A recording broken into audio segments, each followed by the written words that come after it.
Welcome to Positive Filter with your host, Philip Wilkerson, a podcast that focuses on friends, family, health, and career with a little self-help around the way. Please join me in this journey for self-improvement, and I hope that what I have to share will make you a better person, thus making the world a better place.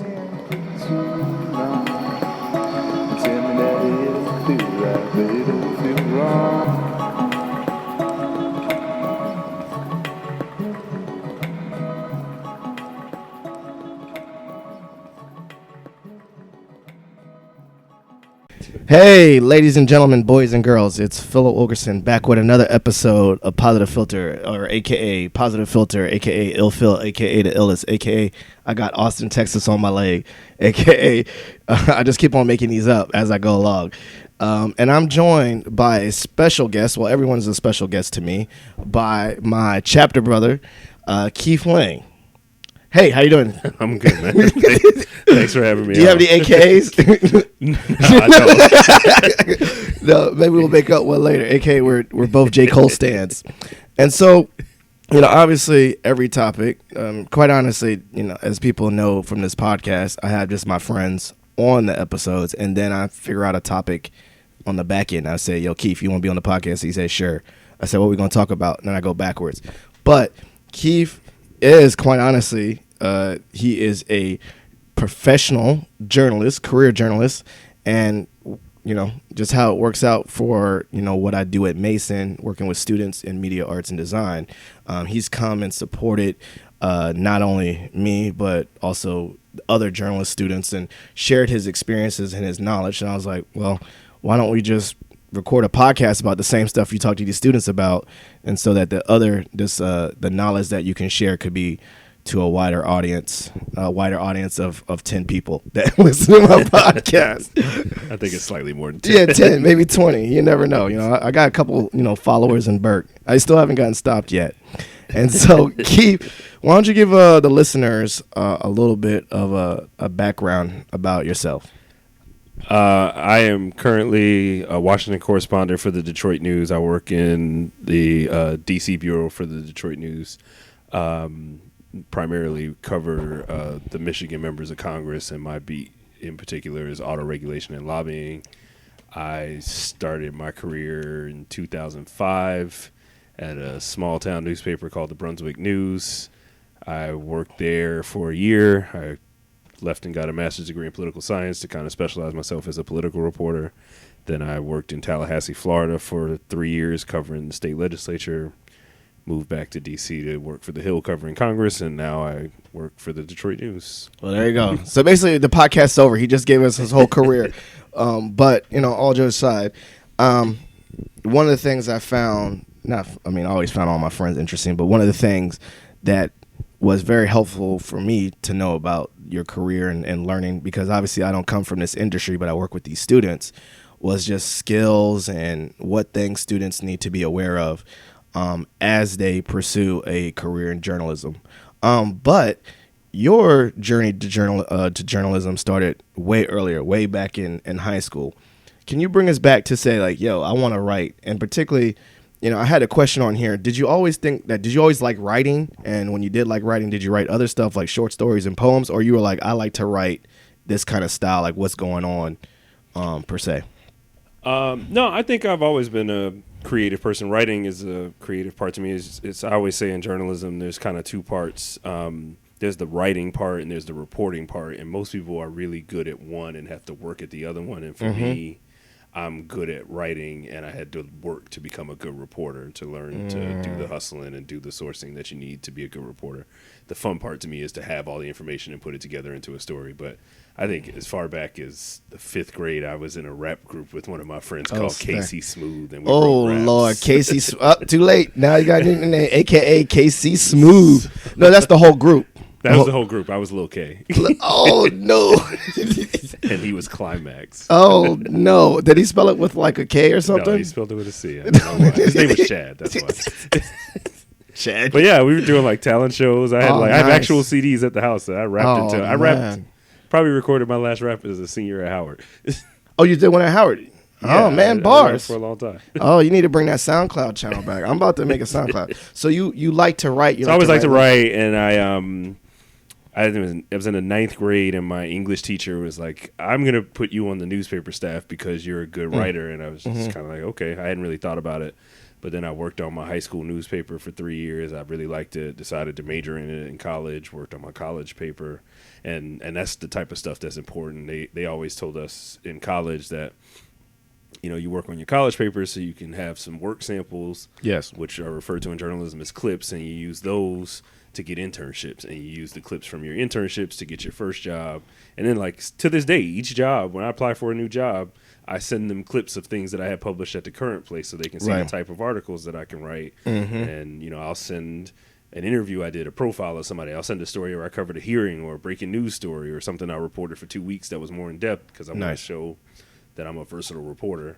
And that's a part of your job application packet as a journalist. You have to have clips. You can't get a job without clips. Now, clips are like abstracts. Are they short or the whole article? No, it's the whole article. You have to show that you've been published. Okay, so you have to show the whole article. Yeah, that was the thing. When we were in college, we were publishing. The student newspaper at Howard became a daily newspaper. At the time, we were the first HBCU to produce a daily newspaper, and we were publishing stuff every day. And then so when you go to apply for your internships, you can say, look, I've been published in the campus paper. That's better than showing up like, hey, I think I can write. You can say I've been published somewhere. Yeah, it's all tangible to get skills. published, someone had to edit it, someone had to approve it. And you said daily? The Hilltop went daily when I was a senior in high school, like in college. Yeah. Paper, hard copy paper. Yeah, put it out. Wow, that was. I don't remember the Breeze. I worked at JMU, and I don't think the Breeze came out. I think it came out like once a week. When I got to Howard, it was Tuesdays and Fridays, and we made our staff my senior year made a decision to go daily because at the time the FAMU newspaper was the most frequent HBCU college paper. They were 3 days a week, and we decided to one up them by going daily. But it wasn't just a one up thing. It was that when you go out, when I was starting my career, you know, the reason I had to move to Brunswick, Georgia, is that I didn't have, other than college, a daily newspaper experience. So a lot of that was like a kind of threshold thing. My internships were at a monthly magazine and a weekly newspaper. I worked on a college paper, but I would apply for jobs and they would say, you don't have any daily experience. And a lot of students were hearing that. They were actually saying that, like, they were like giving that feedback. Yeah, it was a thing. Like, so when I went to Brunswick to get daily experience, and I went there and I didn't make a lot of money and I was in a small town, but I got daily experience. So the next jobs I apply for, they can't tell me I'm not qualified because I don't have daily experience. Because it's a different, working for a daily newspaper is a different thing because you have to be writing all the time. There's, if I work for a monthly magazine, I can take 2-3 weeks to do an article. If I write for a paper and the paper's coming out tomorrow, the article has to be done today.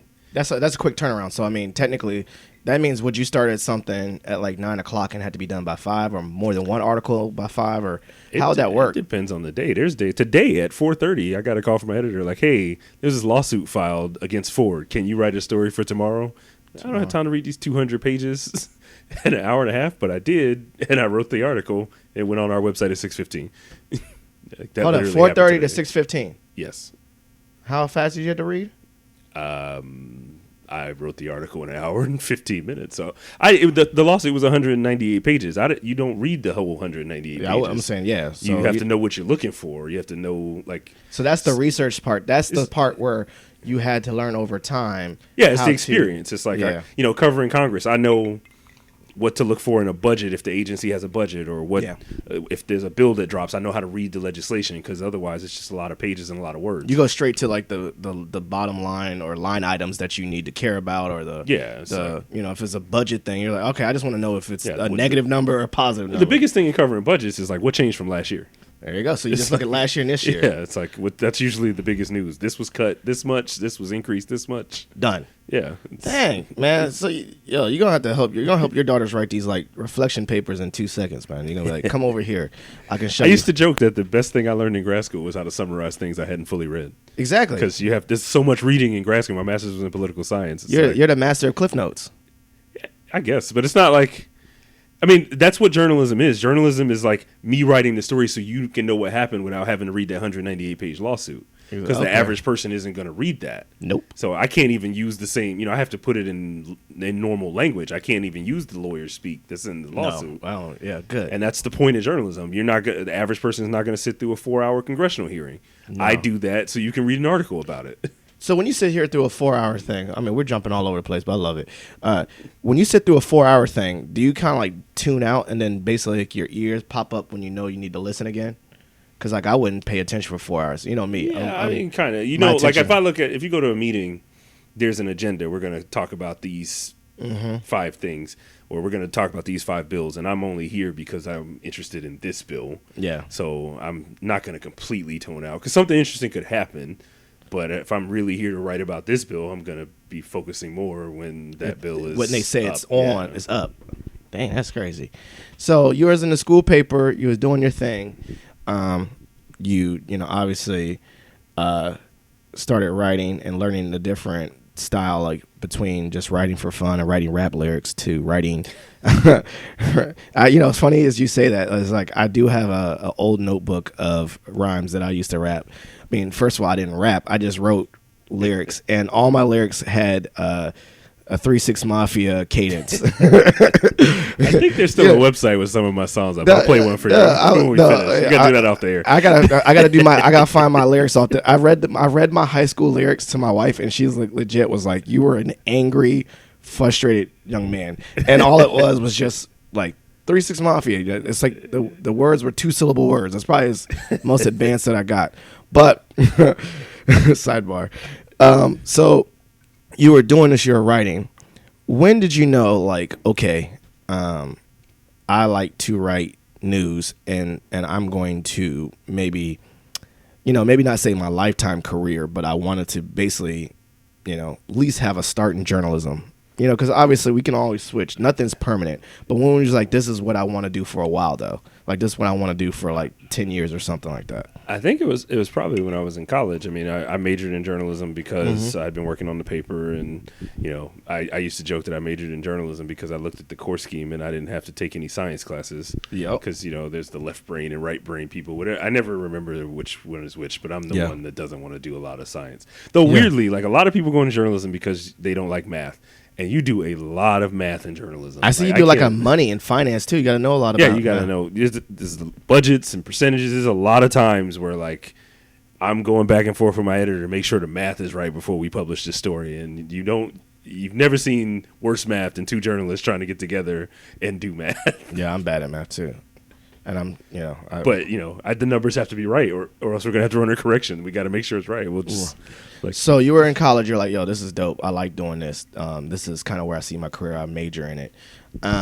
Was there obviously besides general ed, not JED, but like journalism 101, the intro? Was there a specific like, not specialty class, but like a higher ed like concentration class that really took off for you? Like you liked that was a special niche in that? Or is it particularly in regards to like a political science class that made you want to do politics rather than sports or something else? Yeah, I mean, I wouldn't say it was a specific class. So we had like our intro classes were fundamentals of journalism, and everybody had to take that. And then you kind of went on a TV track or a print track for newspapers, and I went on the print track. I took a feature writing class, which was fun. Feature writing is like you get a little bit more creative license. Like feature writing would be like if I'm going to do a story on how you came to develop this podcast. Yeah, and it's not like related to something that you didn't start the podcast today, but I'm telling about the evolution of the podcast. That's like more like a Times article. It's like getting to know a subject, and so you get more creative license in that. If if it's like Phil started a podcast today, then I have to write it in a certain way. Got to write it straight. Very factual. Who, what, where, when, why. So I think I like that, and then. Ironically, I kind of fell into political reporting, and sports reporting is the only type of reporting I've never done, and I'm a huge sports fan. I was about that's my question. That's one of my junk. Like, I know you love sports, but you went into politics. I love politics too. And you also like music. I could see you writing all those. Yeah, I mean, so like one of my favorite things in journalism when I was at Howard, I got asked to be the life and style editor. Yeah, and I was kind of like, I don't really care about fashion. I don't want to do it that way. But I got talked into doing it, and it was the most fun I had because I got to be creative with the layouts of the paper, and I made it more of like a campus lifestyle thing, not like just fashion. Yeah. And then when I started doing that, we were doing the paper Tuesday and Thursday. So for each section, there was a Tuesday editor and a Friday editor. So I was responsible for the Tuesday life and style section. And I did it more campus lifestyle, and my counterpart on Friday did more fashion, and we played off each other. But I had a lot of fun. I got to be very creative. My pages were always had like crazy art, and I would work with the production team. I'm still friends with the designers from then.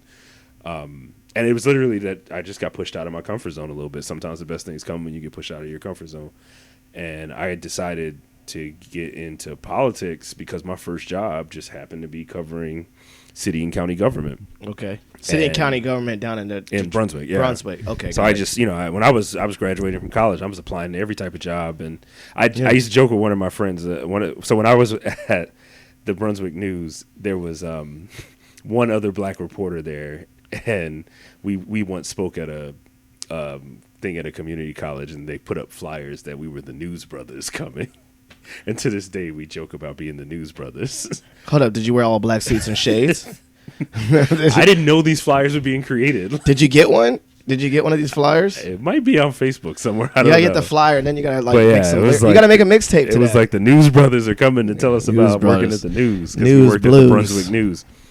Oh man! And you got all kinds of nicknames. You got I'm gonna learn. There you go, News Brother. That should be my AK. Like first of all, you got News Brother. You got K. Was it K Love? It was Little K. Little K. Well, I'm calling it KC Smooth and K Love and Climax. Man, this dude, like you had like a whole nother thing going on.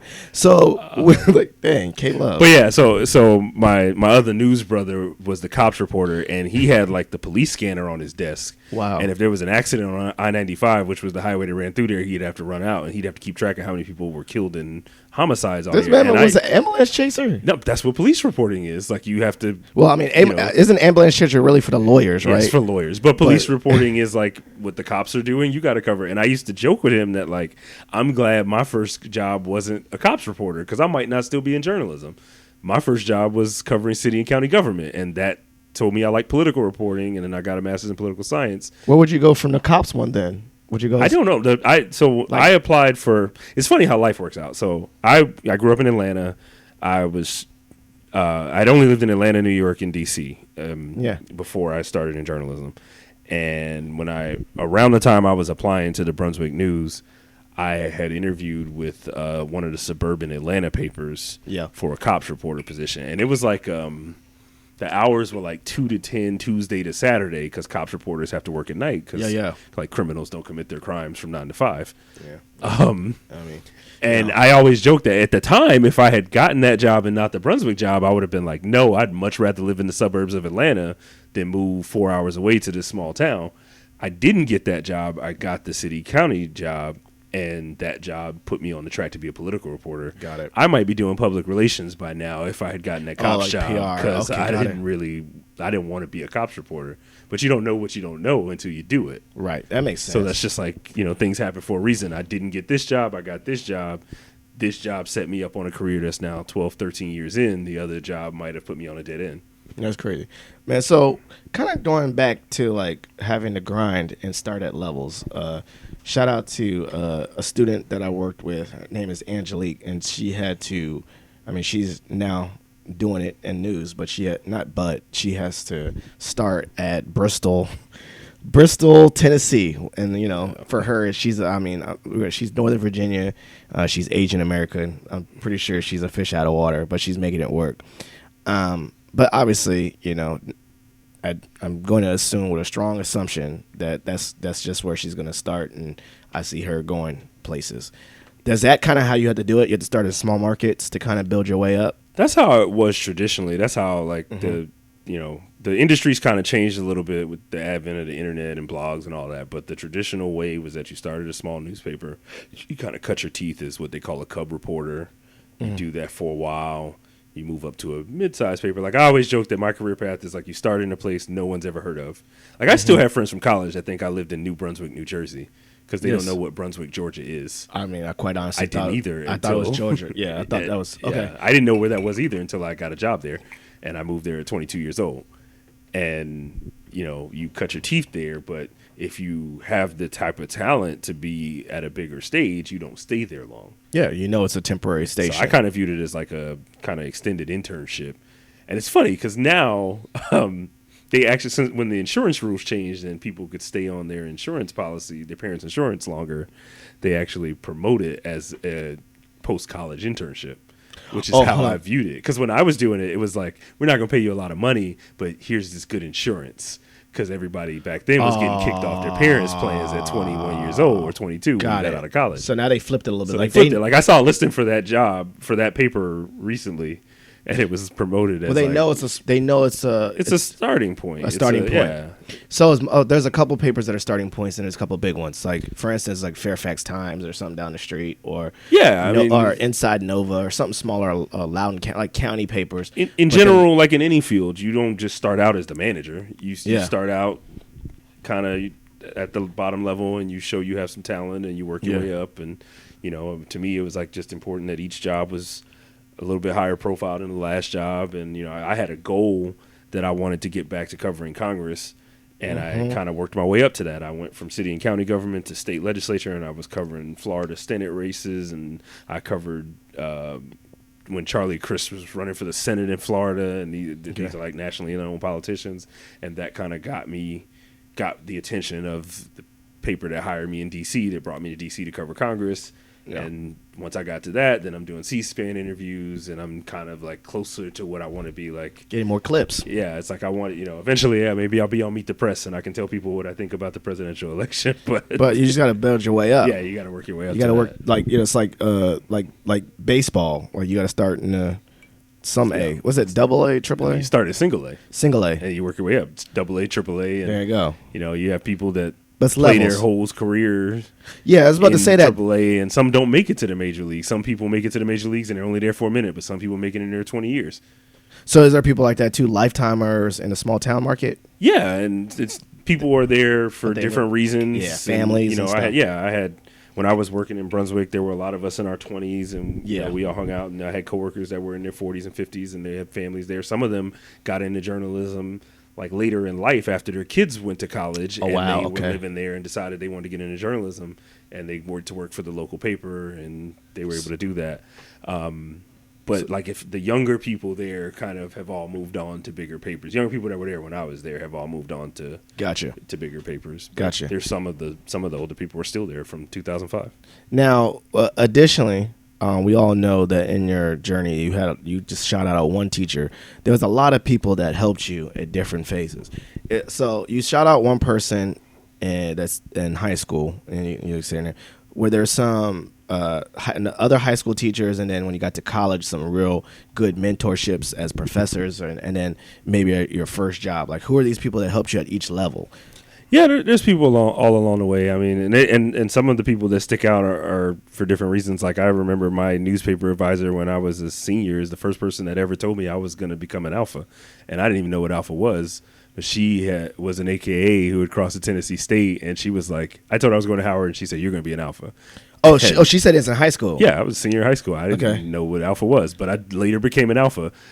Shout out to her. In career wise, I mean, I had great professors at Howard. I had professors at Howard that worked at the Washington Post, and they taught at Howard kind of as adjunct professors. Yeah, like that was their office hours were like, you can come to the Washington Post. Okay. Because that's my real job. And then I had people, we had professors that's like, they worked at like major LA Times, major publications, and then now they're retired and they're teaching at Howard. That was like the encore job there. To you from a real position of authority because they have been at the heights of the industry. Gotcha.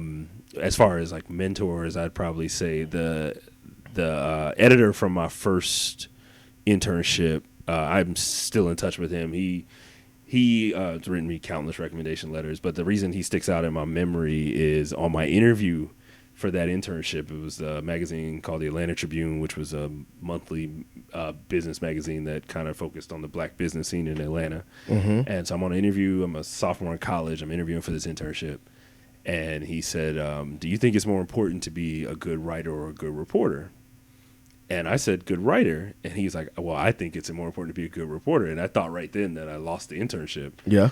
And he later told me he asked everybody that on their internships because he wanted to identify which of those two things he needed to work with you on during the interview time. So like, and I became a better reporter during that internship. I remember because he had you doing tasks more related to the opposite. Yeah, doing the opposite thing because he knew I was like focusing on writing. So like I ended up in that internship getting to write the cover story. I was the first intern to ever write a cover story for that magazine when Maynard Jackson died. And even that was like, he knew I was interested in politics. So I got to do things that had a political tint at a business magazine. But Maynard Jackson had a huge role in the development of the black business class in Atlanta. Okay. Because he like focused on minority contracting for the city.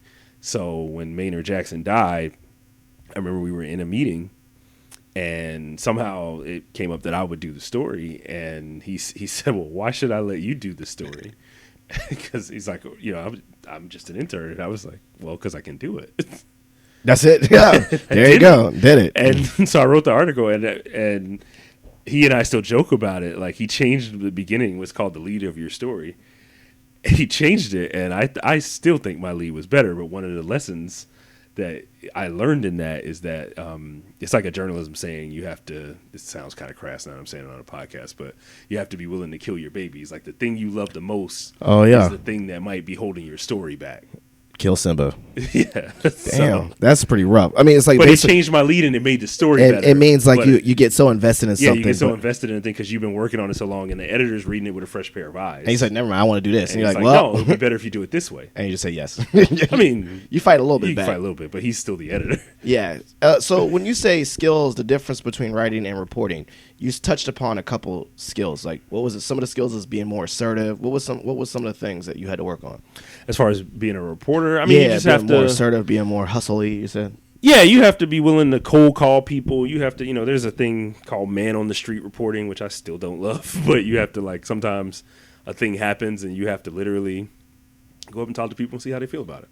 And if you're not a super people person, like, I'm the type of person you where... see my eyes lighting up. I know, but you're a person that you're a people person. I'm probably a trash writer, but they say, like, I literally could do that part. No, but it's a thing where it's like... Do you have a microphone at least? Or are you just randomly talking? Yeah, it depends. If you're a TV reporters walk up, watch the news, the local news. They'll be like, oh, it's 100 degrees outside. How do you feel about that? That's man on the street reporting.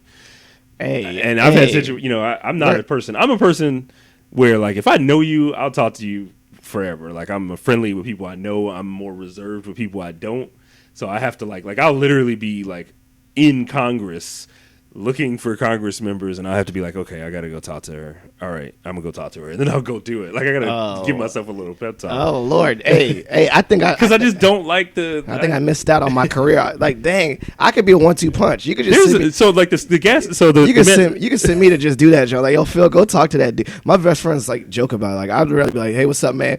I'm the man on the street. How you feel about it? It's hot. And someone would be like, get out my face. All right, see you later. And you get that too. I want to talk about that. I mean, I remember the first time gas went to like $3 a gallon when I was in Brunswick, Georgia. They sent me out to interview people in the gas lines. Oh yeah, like, I'm literally like in the lines. Like in the lines, yeah. I'm walking up, and then like I ran out of gas. I had to get in the line.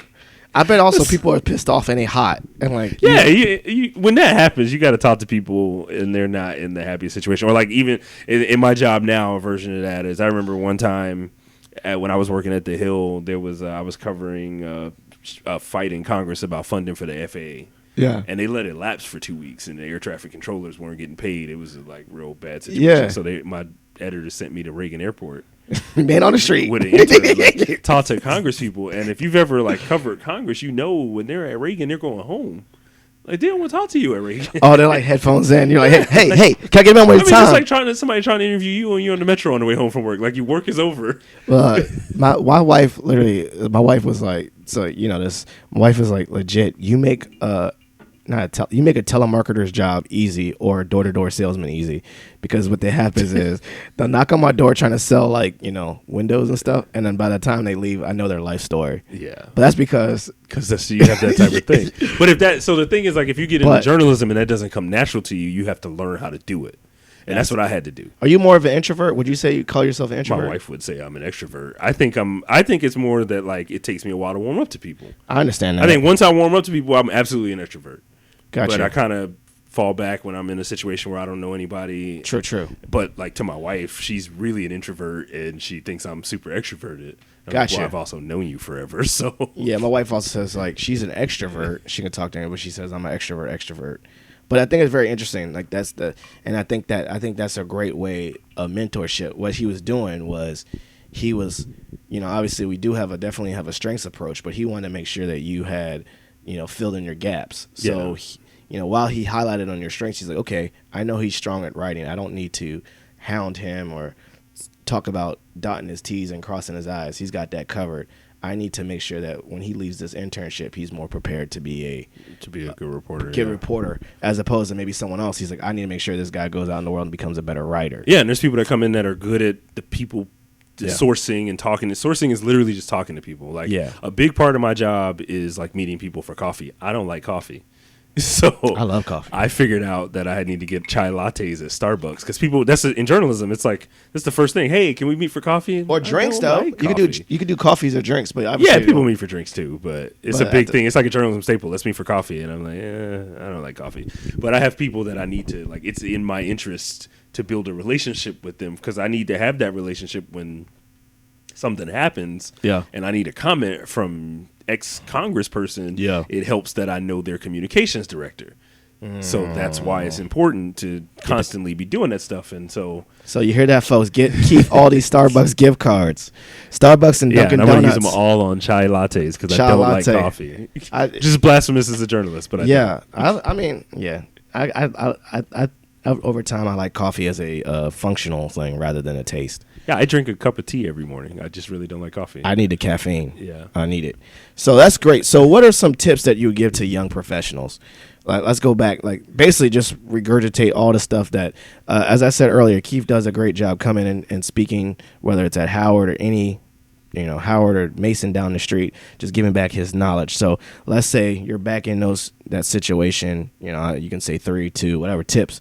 What were some things that you always like to share with those students when you meet with them and tell them about getting ready? I think you have to be willing to cast a wide net and try new things. That's the biggest thing. Like you can't, you meet a lot of students who I remember I spoke at Howard when I first got back to DC. Yeah. And I said something to the students that, my first job was in Brunswick, Georgia. Yeah. There was like audible gasp in the room. And I'm like, I didn't even tell y'all how much I was paid. Like that's the part that most people aren't prepared for when you go in journalism, that you don't make a lot of money starting out. Yeah. But, there's a lot of people that are like, I want to be in journalism because I'm going to be on NBC News. Great. You're probably not going to start on NBC News. You got to work your way up to that. Yeah. And a lot of people aren't prepared for that. Like, I don't think I was all the way prepared for moving to a place like Brunswick. Somebody should have told me that I might have to move to a small town and what that would look like. And I'd be far away from my family and away from my friends and my social life. And, I was in a kind of retirement community. Everybody there was 14 or 45. So I didn't have that. How far was it from Atlanta? 4 hours. Okay, boom. So what was the closest big town? Savannah was about an hour away, but Savannah is not a huge town. It was like an hour. It was basically an hour between Savannah and Jacksonville. I'm trying to think what that could be equating to here. Maybe like Harrisonburg or Roanoke or something. Roanoke's popping, but obviously like somewhere like in the boonies near Roanoke. Like Roanoke's not a big city, but I'm assuming it's not like, you're right, it's like a kind of country place. Yeah, it's most small towns have a paper, and that's where a lot of if you're going into print journalism or if you're going into TV, I had a friend that started in TV in Hagerstown, Maryland. Like you start in small towns. Yeah. And she works at Richmond now. Like you work your way up to bigger cities. Hagerstown, I drove. Is there was there a university close to the Brunswick or college? Nah, it was a community college there. Wow. It was really. So when I moved to Tallahassee, that was a college town, but I was the person that moved there after grad school. So FAMU and Florida State were there. I at least had friends that were in grad school at Florida State. When I was in Brunswick's really kind of like a retirement community. It's a beach town. Oh, it's a beach town. At least. Yeah, but I'm 22 years old. I'm trying to be on the positive side. In this place, like I'm at the beach by myself. That's not fun. Hey, you got the water. I could. It was what it was. Hey, I'm about to randomly just go visit that place now. Shout out. It was a beautiful place. It was not the type of city that I thought that I would end up at after I graduated. I might get that tattooed on my leg. I don't know. Who knows? Next place. So you say, okay, be flexible. But be flexible. You got to not just in where you live, but the type of jobs you live. Like I mentioned that I took the life and style position, and I wouldn't have necessarily applied for that, and I loved it. Like it was really fun, and I think I developed some skills creatively that way. So I think you just have to, you can't be so fixated on I want to do this type of reporting, because when I started my career, I didn't know I wanted to be a political reporter, and now I've made a career out of being a political reporter, and I wouldn't have known that if I didn't take a job covering city and county government. Got it. Now, with that special niche in politics, obviously you got a master's. Do you also kind of like, how do you stay abreast to that special thing? Like, do you read other books? Do you listen to podcasts, political like podcasts? How do you stay actively plugged in rather than actually, I know you go to the hearings, I know you're on the Hill, but what's some other ways that you stay plugged in into what's going on in politics so that you're kind of like an expert in that realm? I'm kind of like a political junkie, so Yeah. for me to challenge until I got to this stage in my career was that I was always really interested in national politics, and I was writing about local stuff. Mm-hmm. I had to, and to me, I had to find ways to, like, I covered the mayor election in Brunswick like it was a presidential race. Like, there you go. I wrote the articles the way that I like to read articles about the presidential race. Gotcha. Because that's what I would be like, following all that. And, I'm covering the Sleepy Town's mayor's race, but I tried to write the same style articles. Yeah, like the polls is going crazy.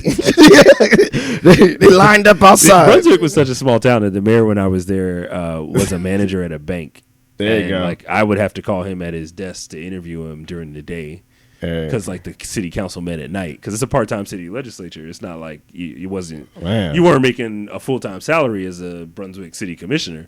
So, like, I literally called him at his job when I needed to interview him about votes. Did he get some scandal? Did he say, "Hey, man, this dude don't take out his trash, man.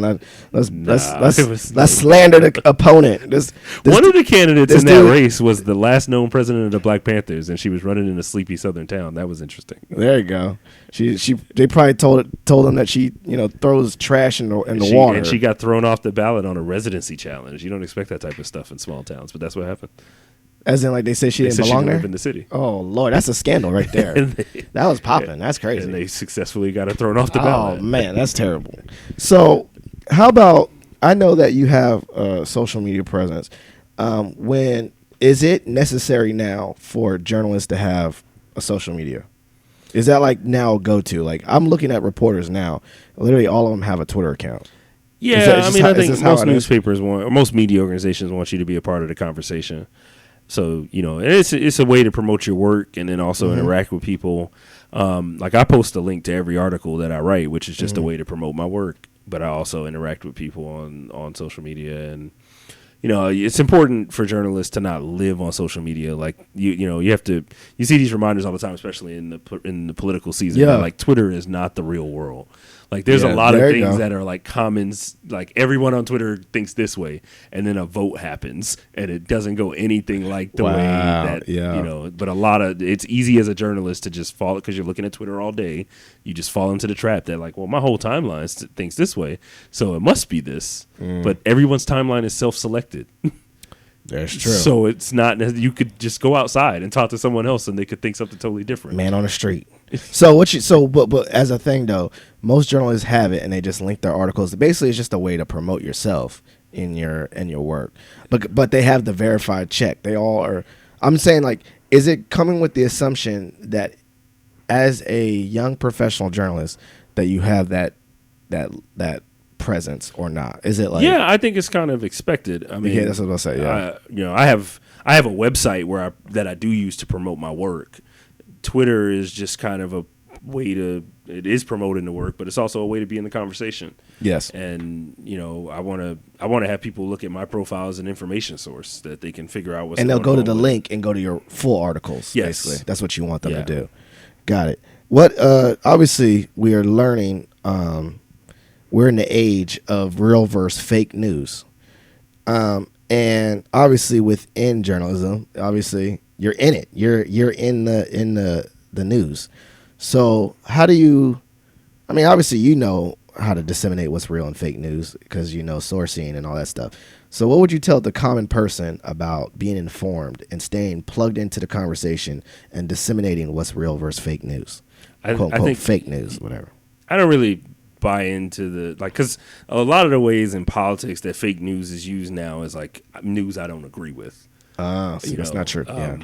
But I think that it's the sourcing is the most important thing. It's like you consider the source. Like if I read anything, I consider the source. I consider the author. I consider the publication. Is this a credible publication? Is this like the biggest thing you have in journalism is your credibility. Okay. And the reason that like I'm not going to go make something up and put it in an article is that my credibility is my career. Yes. If I lose that, I can't work in journalism. Yes. So you know, you just like there are certain sources. Like there's certain things I don't believe until I see it from a reputable source. Because if I don't know the source, I don't know this website, I don't know your reporting methods, I don't know your journalism standards. Gotcha. If I see it on CNN or the Associated Press, I know their journalism standards. Gotcha. Is there a standard sheet, like a checklist, what standards are, or like, you know, like not like a creed or something? Is there a journalism creed or say like, you know, these are the things that you must do? You know? No, I mean it's not like a creed that you recite, but you have to be you have to be accurate. Like my fidelity in journalism is to the truth. It's to is that a real quote? Is that a real quote, or that's something you just made up? No, it's something that I just said. But oh, fire! No, but it's the thing. Like my Bars. job as a journalist is to tell you what happened to the best of my knowledge. Yeah, but I like that. Like tomorrow, the story could change. Like new facts could come out. Yeah, but I'm not gonna put something in the story today that I can't prove. I love it though. I'm gonna quote that though. What's the one you said? Fidelity. What? I don't even remember now. That was pretty fire. We're going. My fidelity in journalism is to the truth. Fire. I think that should be a tattoo. That's my next one. I'm just gonna get mad. I mean, it's like that's a really the thing where people talk about fake news and this is real news. The news is what happened. Like, I write articles all the time where people will call me and they're upset about an article I wrote because they don't like that. You know, the topic doesn't work for or against a politician they're a fan of. Like I write an article and somebody will say this article isn't fair because XYZ is not, you're not being fair to the president, for instance. If you're a Trump supporter and I'm writing an article where people are saying that the tariffs are bad. I write about tariffs and I talk about the impact on the auto industry. And you talk to, like, I get calls all the time. Yeah. What was that one junk you said that one lady wrote you and she said, oh, that lady writes me every time I write about tariffs. Yeah, what was she said? She called you the tariff. What's the nickname? That's the new one. You got another one for that too. Terrorist or something? I don't remember what it was. No, you got trumped or something like that. Yeah, it was something like that. But the thing is, like, I'm not, Keith is not saying the tariffs are bad. No. The people I'm interviewing people from Ford and GM, and they're saying the tariffs are bad. Like, you actually say he is quoted as saying, I've heard people. I remember I was in the car one day. I got a call. It was a story I wrote about when Volkswagen had the diesel stuff and they were doing buybacks. Yeah. And I was driving and this guy called me and he's like, I quoted people saying that they didn't think that the money was enough. Mm-hmm. And this guy called me and he's like, your story is wrong. And I'm like, concerned. I'm like, do I need to run a correction? And I'm like, what is wrong with the story? He's like, it says here that the money wasn't enough. It was plenty. I'm like, no, that guy said it wasn't enough. Like, I quoted someone directly. Like, that's not, I can't run a correction. Hold it. When they called your desk number?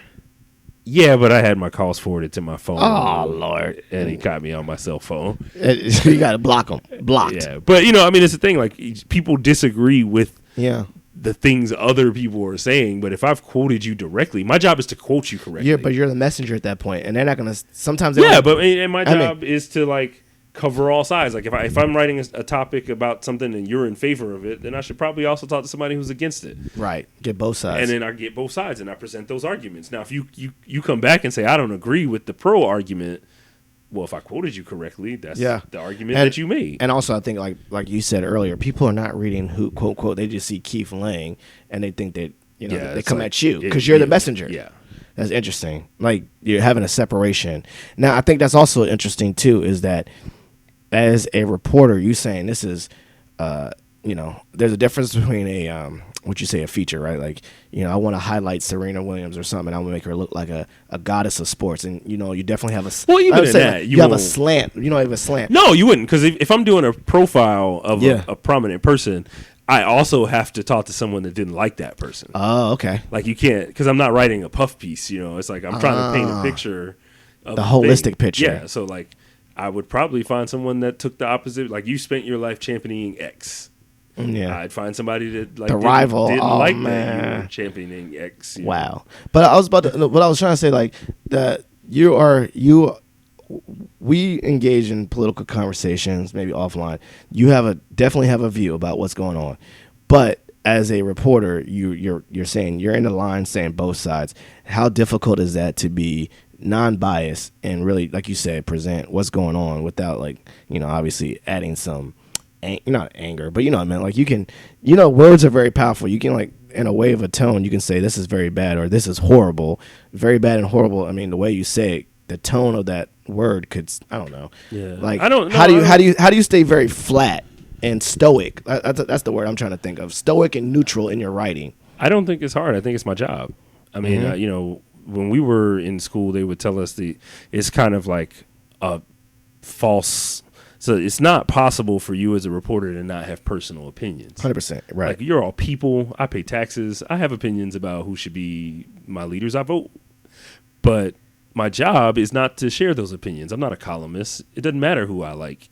Oh, that's the difference. Columnists can do the opinions. Yeah, columnist is as a column, you are sharing opinions, like sports. But as I'm doing straight news, like my job, the sports columnist can say that was a stupid play. The guy that covers the game, the beat reporter for they fumbled the ball. Boom. The columnist will be like, "Why they call that pass? They should have ran the ball." You know, that sort of thing. There's a difference. Okay. So if my job is to not share my personal opinions, and I don't post my personal opinions on social media. I don't have bumper stickers on my car. My friends know my opinions and stuff because they ask sometimes. Right, but you have to keep it out of your work. Yeah, it's out of my work. My job is literally to not do that. Yeah, and it bites people in it. I mean, have you heard some stories where it has bitten some people in the butt? Yeah, there's times where people post things on social media and it comes up and then they got them. Yeah, it's like, so you have to be very cognizant of that and that neutrality. Mental, like neutrality in what audience is receiving your opinions, basically. Because like I say, like your median in your paper has to be neutral, but within your friends, you have your opinions. That's what it is. But you know that with the voice of what you have on paper, it has to be neutral for your job, to do your job correctly. Yeah, my job is to be professional and to be an impartial journalist. And I think I do that well. It doesn't mean that I don't have, opinions, or I don't watch the news at home and say whatever I think in my house. Like, I'm still a person. Right. But those are some of the skills too. Did you have to learn that lesson early, or you kind of knew that? Did you have to learn that lesson when you were doing, journalism in college about staying neutral in certain aspects, or did you really dive into that when you started studying political science and furthermore when you started getting your real job? I think I started in high school. I mean, it's central to journalism. Like, gotcha. If you're going to be a journalist, you're going to put out a newspaper, you have to do it straight. Otherwise, it's not journalism. It's literally like commentary is different than journalism. Did you ever have to write 100% what the truth was and then know that maybe someone's feelings are going to get hurt, or two, like, obviously they're not even your friends, but they're like, this is going to piss someone off, but I'm still doing it anyway. Forget it. I'm going. Like, for instance, like, hey, that person stole, a car. And you're like, dang, I know that person stole the car, but I know they got a family. You know all this family background stuff, but it's like, hey, the fact, I'm not saying no opinion piece or nothing. They stole a car. I'm just going to say they write that. Well, I mean, you would recuse yourself of part of the journalism standard if the subject of a story is someone I know personally. I would probably recuse myself from that story and let someone else write it that doesn't have it, just to make sure. That's a check to make sure that my bias of like knowing your mama doesn't make it into the story. Right. But I've written stories that I knew that people weren't going to like. Tariff lady. I'll give you an example. When I was in high school, we had a teacher that was arrested in the middle of the day for having an inappropriate relationship with a student. Yep. And we got the police records at the student newspaper. And the school tried to shut our paper down. And the ACLU had to get involved. What organization is that? The American Civil Liberties Union. Because there's a freedom of the press. Oh, Lord. And the school tried to publish our paper. They said we're making the school look bad. The man got walked out in the middle of the day. I didn't make the school look bad. That's the news. Neutral. That's what happened. And our job was to, cover what happened in the school. So that's crazy. That was my first experience to like the controversies in journalism. So the school tried to stop the publication of our paper. Our advisor contacted the ACLU. They got involved. The paper came out. We wrote a straight news story. Teacher X was arrested on Friday. Yeah. Blah, blah, blah, blah, blah. No He's charged with this. Why? No speculation. Yeah, it's not speculation. It's not, it's literally like. What happened? Yeah, he's been charged with X, Y, and Z. The penalty for that charge could be X, Y, and Z in jail. It's news. It's not my opinion. It's good or bad that he was arrested. It was that he was arrested. Straight facts. That's crazy. Do you feel like you win a lot of arguments now because you know like that point of view?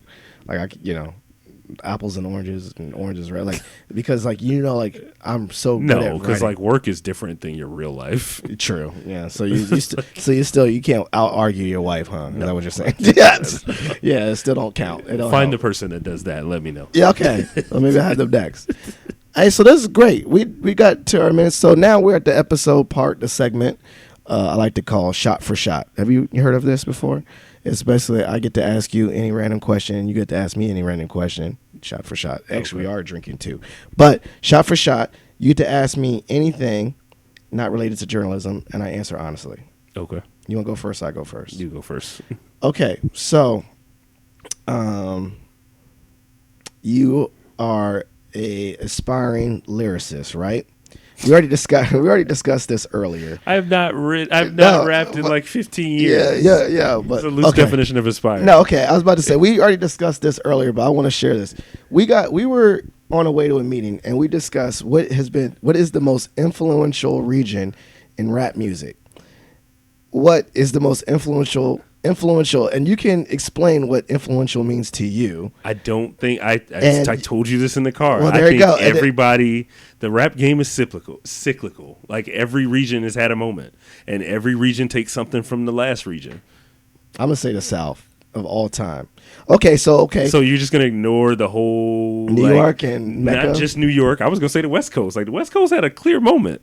You ignore that, and I'm from the South. Like I'm not saying that to take away from the South. Like to me, when a region is dominating rap, when rappers from other regions start rapping over beats that sound like that place. 100%. Okay, I agree with you. But what? Okay, 100%. What region? Okay, when you say that's cyclical and it's cyclical, but what region, no matter what, they come back to? So even West Coast, they still do that kind of. Even New York. No, I don't think you go back to any region. ASAP, he kind of did the little Texas but you had a bunch style. of dudes rapping on DJ Mustard beats. Like there's you can't act like it's just the South. And I love Southern rap. All right, so my follow-up question is, what in your opinion? This is an opinion. What, in your opinion, is the region right now, currently, in 2000? And I said, how you do like decade like things, eras. like eras or whatever. Like we're gonna say from 2010 to now. So this, I don't know. I mean, you could argue right now that it's the West Coast. Like the biggest rapper right now might be Kendrick Lamar. Who's the biggest rapper right now? Cole. Cole's not the biggest rapper right now. And I love J. Cole. I'm a stan. Okay, yeah, okay. The biggest rapper sales-wise is probably Drake. The biggest rapper lyrics-wise is probably Kendrick Lamar. J. Cole he's in the mix. The greatest rapper combined lyrics in that is J. Cole. But J. Cole will tell you, like J. Cole was the dude from the South that was rapping like he was from New York, like he was rapping with like serious lyrics because he went to school at St. John's. He did have New York style, yeah. But he has Southern swag. But there's mixtures the other way. I'm very torn. There's people that I literally went. Remember, I think I even went on our group me and said that. Like I was just trying to troll everybody because I really think that style. When I say influential, okay, we have beats and producers. We also have lyricists. When I say we, I'm claiming the South. I mean, I'm from Virginia, so I guess I consider that South. So technically, we can claim the hot producers from everywhere. Yeah, and there's producers and there's producers that dominate the game for a while. The Neptunes had a moment where everybody had to have a Neptunes track. Yep. Just Blaze had a moment where everybody had to have a Just Blaze track. Yep. Kanye, before he was Kanye the rapper, before he was crazy Kanye was Kanye the hot producer. And I remember on T.I.'s second album, he had 2 songs produced by Kanye West. He did. I loved those songs, and I always wanted them to work together more. Yeah, he did. But there's just so you're cyclical. You're gonna say everybody. I'm just gonna troll and just say the South. But definitely, I do now. We got to go based on lyrics verse. I don't know. I think I'm really torn. I think J. Cole is the greatest, but that's just me. I mean, when I say greatest all the time, for me, I'm just saying my personal connection. I feel like, well, yeah, that's a different thing. Like, so music is very subjective, and there's certain music. Like, I'm a huge Wale fan, and most people hate when I put Wale in that conversation, but I think I like Wale and J. Cole equally. Okay, I can see And that. a lot of people don't view them as equally. But Wale's music speaks to me personally in a way that it might not speak to other people. I agree with And that. I like their songs together. Like every Friday, I listen to Beautiful Bliss. Like that's my Friday morning I'm happy song. Okay. Yeah. J. Cole's verse on that was awesome. Yeah. So, okay. I can see that.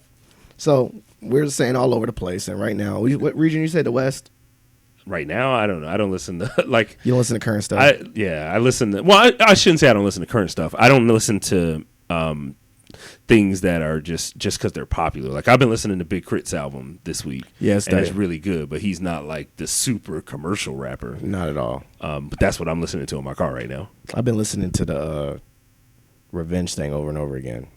Yeah, I couldn't find a clean version of that. Yeah, Revenge of the Dreamers. I got sensitive ears in my backseat all the time.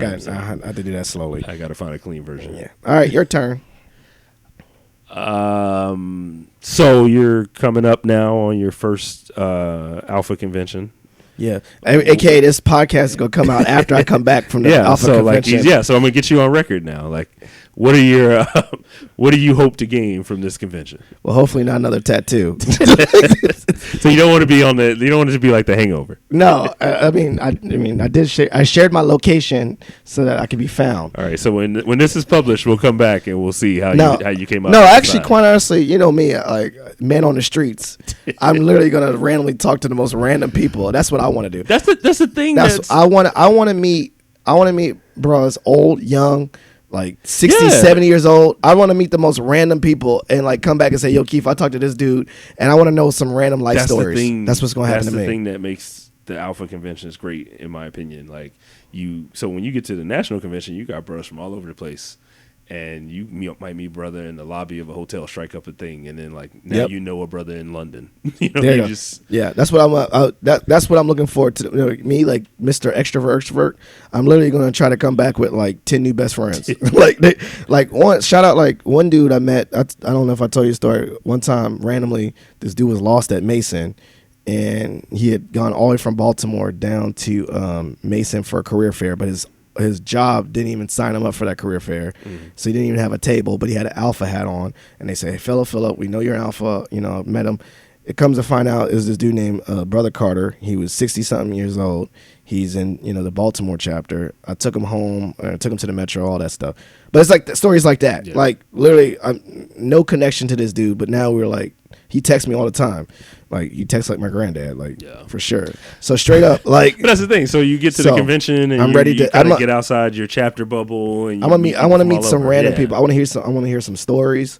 I want to meet people, and like, me, like I'm not trying to be like climb no ladder and Mr. Networking for political gain. I don't know. I just like to meet random people. I like to be random. So, and also what I'm looking forward to the convention is hopefully seeing Lionel Richie.